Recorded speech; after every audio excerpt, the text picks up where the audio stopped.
Sulawesi nomor 8 Sangatta, RPD Kutim 99.4 FM. Selamat pagi pendengar.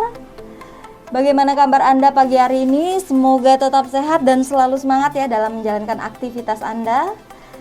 Ya pendengar, kita harus mengutamakan kedisiplinan untuk saat ini dalam menerapkan protokol kesehatan kapanpun dan dimanapun. Jangan lupa untuk selalu memakai masker. Iya pendengar, senang sekali saya Christine Karel bisa menemani Anda dalam sebuah topik perbincangan kita dalam talk show pagi hari ini untuk edisi siar Rabu 9 Juni 2021. Dan tema yang akan diangkat untuk pagi hari ini yaitu Hari Donor Darah Sedunia. Dan pendengar, siaran ini juga akan disiarkan live secara streaming di website kami di rpdkutim.info.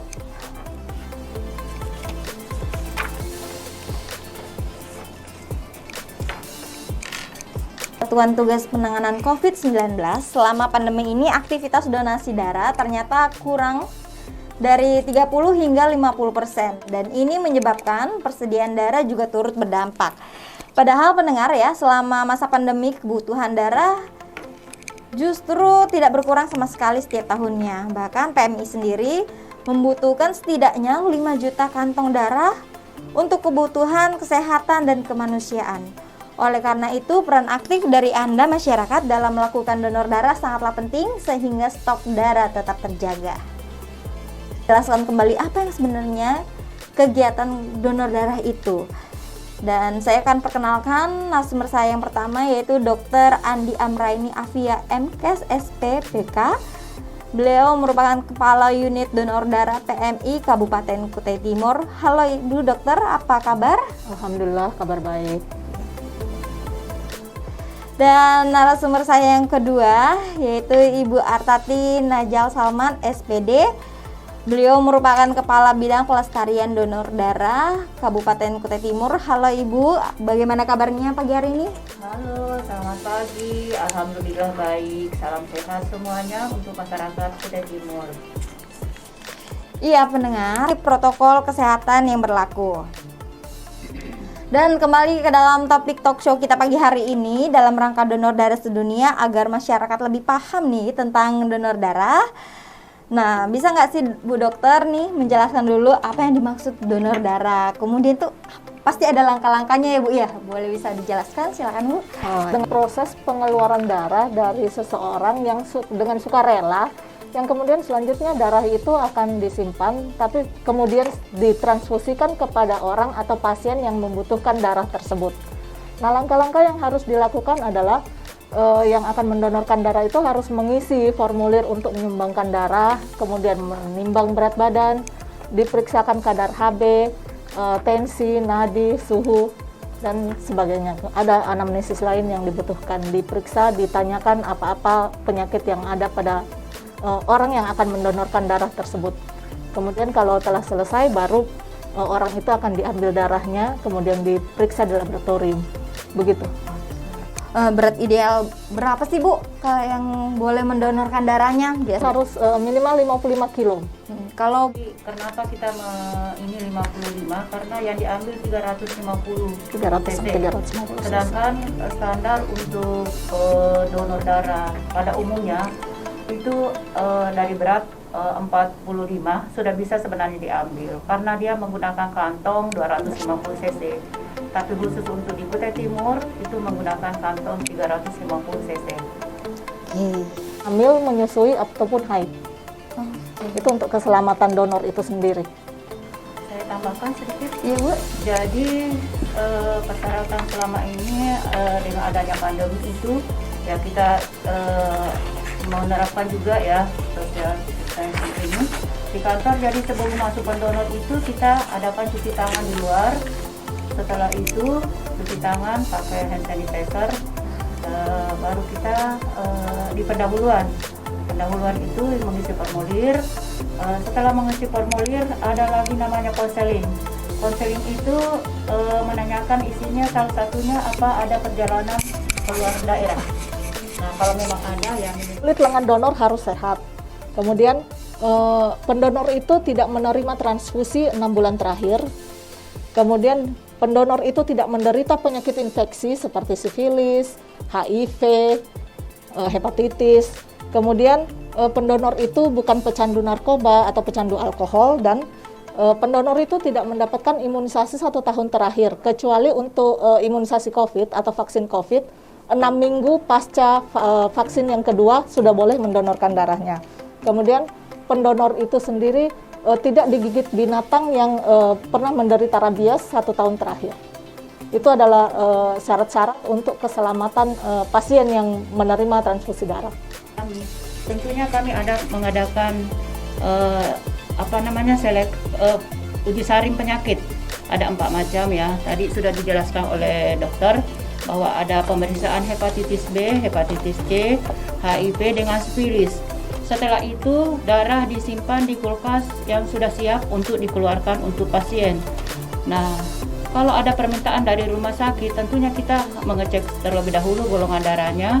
Kemudian kita akan mengadakan cross matching antara darah donor dengan darah orang sakit, biar pasiennya ini aman menerima darah dari PMI dan bisa bermanfaat. Jadi tidak serta-merta bahwa darah itu setelah cocok golongan darahnya langsung diberikan, tidak. Jadi kita butuh proses untuk cross antara darah donor dengan darah orang sakit. Itu membutuhkan waktu 1 jam supaya tidak ada reaksi transfusi untuk pasien. Oke. Baik, manfaat kalau kita mendonorkan darah itu adalah donor darah itu bisa menyelamatkan nyawa seseorang yang membutuhkan darah. Kemudian bisa menjaga kesehatan untuk pendonor itu sendiri. Kenapa? Karena menyebabkan peredaran darah dalam tubuh ini menjadi lancar, sehingga diharapkan tidak ada terjadi penyumbatan, sehingga tidak terjadi penyakit jantung, stroke atau dan sebagainya. Kemudian bisa menjaga kadar zat besi di dalam darah itu menjadi normal. Kemudian produktivitas untuk penghasilan sel darah merah itu juga jadi meningkat, karena kan kalau dikeluarkan otomatis akan diganti lagi. Kemudian dapat mengetahui kondisi pasien untuk pendonor itu sendiri, karena sebelum dilakukan kegiatan donor darah pastinya akan dilakukan pemeriksaan kesehatan terlebih dahulu.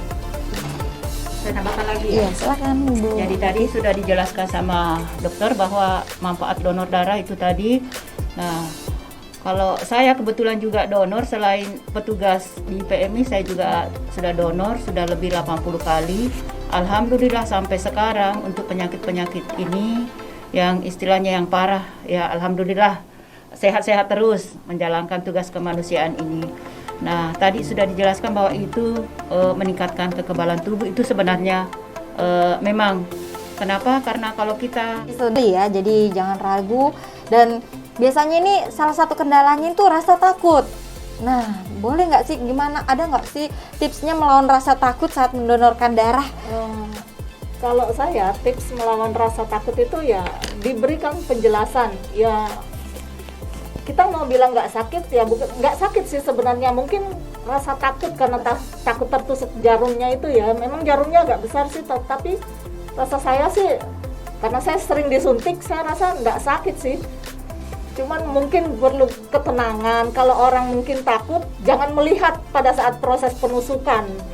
Ya, sebaiknya seperti itu. Jadi supaya dia tidak ada rasa sakit. Kemudian harus ditanamkan di benak orang yang akan mendonorkan, saya ini mau menolong orang lain. Itu kayaknya lebih tepat. Jadi dia punya semangat untuk mendonorkan darahnya. Kalau saya dok, prinsip saya, kenapa orang bisa melakukan, kita tidak. Ya, jadi ya itu tadi sebagaimana disampaikan oleh Ibu Dokter bahwa ya kita harus tanamkan sebenarnya diri kita bahwa kita mempunyai niat untuk membantu sesama. Insya Allah tidak terjadi apa-apa. Dan sampai sekarang saya sudah 31 tahun mengabdi di PMI, belum ada donor yang meninggal karena donor. Tidak, belum ada. Bahkan banyak yang pulang berdatangan kembali lagi ke PMI karena banyak merasakan manfaatnya. Ya itu.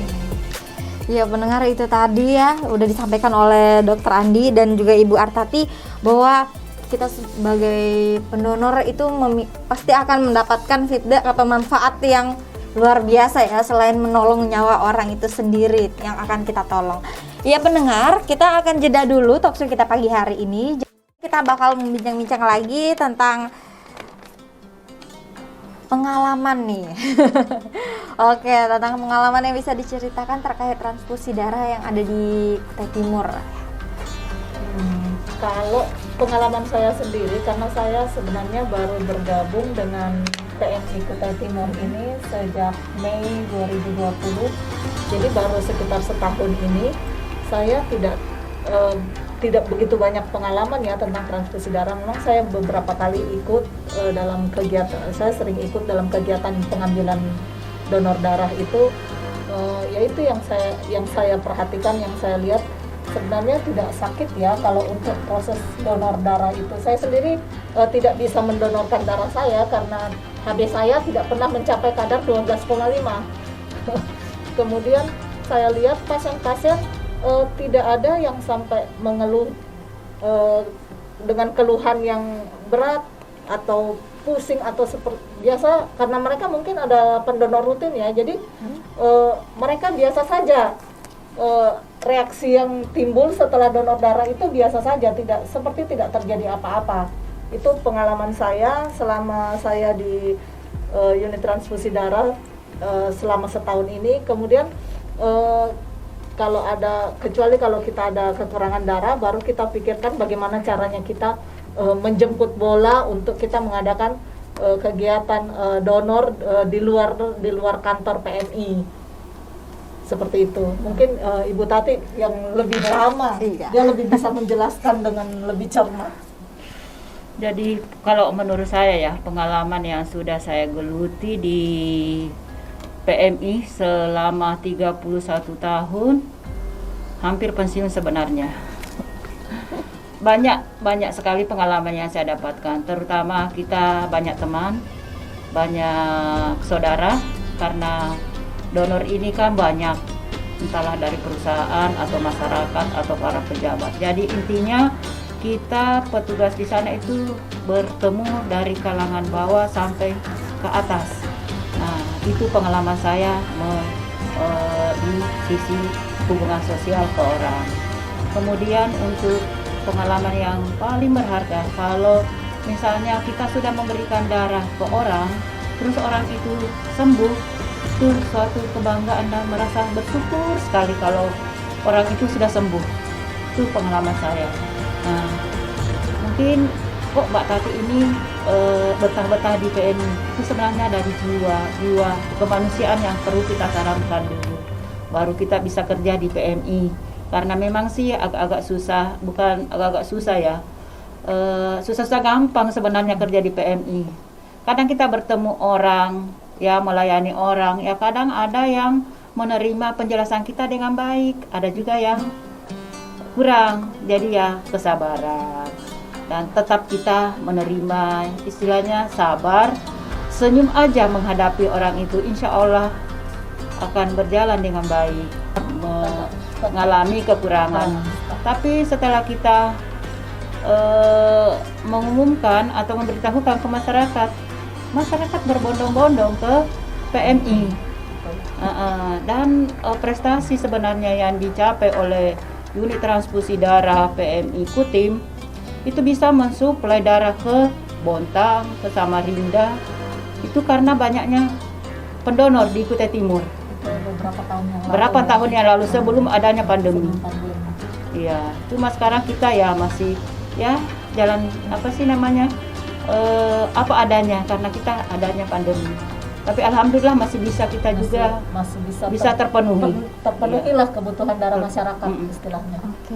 Dalam rangka Hari Donor Darah Sedunia ini, untuk Hari Donor Darah Sedunia ini kan jatuhnya tanggal 14 Juni nanti. Iya. Jadi sebelum itu, dalam rangka menyambut Hari Donor Darah Sedunia ini, kita sudah melakukan kegiatan donor darah di Bukit Pelangi, di depan kantor Setkap ya. Yeah. Kemudian kita mengadakan kegiatan donor darah juga di folder, kemudian di PAMA, di perusahaan PAMA di Bengalon. Untuk di kegiatan di Bukit Pelangi itu kita dapat sekitar 22 kantong darah. Pada saat kegiatan di folder kemarin kita mendapatkan sekitar 30 kantong darah. Kemudian di PAMA kemarin kita dapatkan 45 kantong darah. Kemudian selanjutnya kegiatan kita itu ya talk show seperti ini juga termasuk dalam rangka menyambut Hari Donor Darah Sedunia. Kemudian ada acara besok ya, untuk seremonialnya kita membuat seremonial untuk peringatan Hari Donor Darah Sedunia tanggal 10 besok dengan membacakan sambutan Ketua PMI Pusat. Acaranya sangat sederhana. Acaranya sederhana saja. Iya. Di sini kan kalau boleh tahu kebutuhan darah yang tersedia dan dibutuhkan saat ini khususnya yang ada di Kabupaten Kutai Timur boleh disampaikan? Begini, untuk stok darah setiap hari sebenarnya itu ada kita upload di FB, oleh itu UTD PMI Kutim itu sudah ada setiap hari kita upload di FB itu stok darah. Kemudian ada di grup pendonor itu sudah diupload setiap harinya stok darah. Nah untuk hari ini yang stoknya yang paling minim yaitu golongan darah B. Ya karena memang banyak permintaan dari rumah sakit pasiennya bergolongan darah B. Jadi stok kami agak menipis darah B. Jadi untuk pendonor yang golongan darah B, kami tunggu Pak ya di UTD PMI Kutim yang jelas sudah sampai waktunya minimal 2,5 bulan. Iya. Mungkin boleh disampaikan juga alamat PMI Kabupaten Kutai Timur yang terbaru ini, karena sempat beberapa kali pindah ya Bu ya. Ingat saya baru 3 kali ya. Iya. Mudah-mudahan itu yang terakhir di sana. Amin. Dan dibangunkan gedung yang bagus yang sesuai Amin. standar sebenarnya. Kalau di sana kan belum standar sebenarnya. Okay. Tapi karena namanya jiwa kemanusiaan dan pelayanan ya harus kita tetap jalan. Nah alamatnya sekarang yang baru sudah 1 tahun di sana yaitu di Road 9 arah Kampung Tator. Nomor WA 0811 525 354 itu nomor admin di sana.